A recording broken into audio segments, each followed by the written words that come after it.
The corpse in the morgue. I'm a forensic doctor, and I used to like detective TV. So I thought that mysteries would be solved by me. But in reality, my job wasn't very useful. Because there is so much uncertainty. It is almost impossible to determine the true cause of the corpse. For example, judging the time of death of a corpse is related to environmental causes. Temperature causes, humidity causes, human causes, air causes, animal causes, and the causes of the corpse itself. Once there is an error, then my investigation is useless. The people on TV are very powerful. They know when the person died at a glance.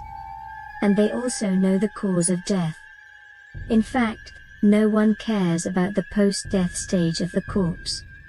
In fact, it is divided into supurbiotic reaction, muscle relaxation, corpse cold, corpse spots, corpse stiffness, corneal opacity, autolysis, decay, corpse odor, corpse green, decaying water bubbles and bubbles, decaying venous net, decaying giants, post-mortem childbirth, albino bones.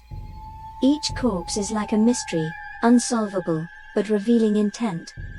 And my job is to catch that information. But sometimes the corpse doesn't have any information for you. Or gives you the wrong information, like that day. A body of sudden death was delivered here in the morning. And because it was a natural death, I would have had some opinions about those people putting the body with me. I went to see the corpse at noon, which made my opinion even bigger. I don't know who put the body here. But I just walked over and the body suddenly sat up. I glanced at the electrical plug next to me. And I didn't know who had half plugged it in. I shook my head, then walked behind the corpse with a lancet. Gently pressed his head, and stabbed it in. Supernatural reaction. This is too normal, as a forensic doctor. I don't scream and cheat the corpse just because the corpse sits up and run away. With the bodies in place, I put the knife back where it came from, and as usual, examined the bodies of several other cases. No, I realized something, it just felt so wrong. I turned my face to look at the corpse I had just put down. And there was blood dripping from beneath him. I thought about what was wrong. And when I touched him just now, I felt his body temperature. Because I came into contact with so many corpses, I actually forgot that corpses should not have temperature. Thinking of this, I thought, could it be that I just killed a living person? But how can a living person have a supernatural reaction? I walked over and looked at the corpse carefully. And then broke his eyelids, and the cornea was cloudy. Which was even more indescribable. Is this corpse a miracle? All kinds of phenomena appear at a time that shouldn't happen. Obviously dead, they have reached the stage of corneal opacity. But they can still flow blood. And there is still some body temperature on the body. I touched it again and confirmed that there was indeed a body temperature on it. I was really stunned at this moment. If the information of this corpse was recorded and sent out by me, it would definitely shock the entire forensic community. Not to mention the forensic medical community. The entire medical community would have to be shocked. I came up with an incredible explanation. Which is that after brain death, the body spontaneously heats up and metabolizes autonomously. If I can prove this idea, then my Nobel Prize in Medicine is really just around the corner. If this can be achieved, then correspondingly, through some means, the corpse can be resurrected. Resurrect the brain. Now I have to find the secret of this corpse. With the lancet, I'm ready to dissect the body. Now I don't care if this body is temporarily stored with me, anyway. They didn't have my consent when they put it here. And when the time comes, they will explain that they think it is a murder body. And then they will be dissected. I can't say anything to others. I don't insist that I want to dissect this corpse. Others don't know why. They say that I insist on dissecting the corpse. But the corpse has no grudge against me. And my autopsy is even more thankless. And they will definitely not suspect it. If I prove what I think, it's even less likely that anyone will trouble me. I took a knife and slashed the corpse's chest. And drops of dew-like blood flowed out.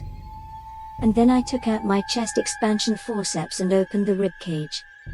As soon as I opened my chest, a wave of heat rushed to my face. I quickly took out my mobile phone and began to record the autopsy while recording. Although the internal organs of this corpse have begun to decompose, but some traces of new polyps can still be seen. That is, this corpse is still metabolizing after death.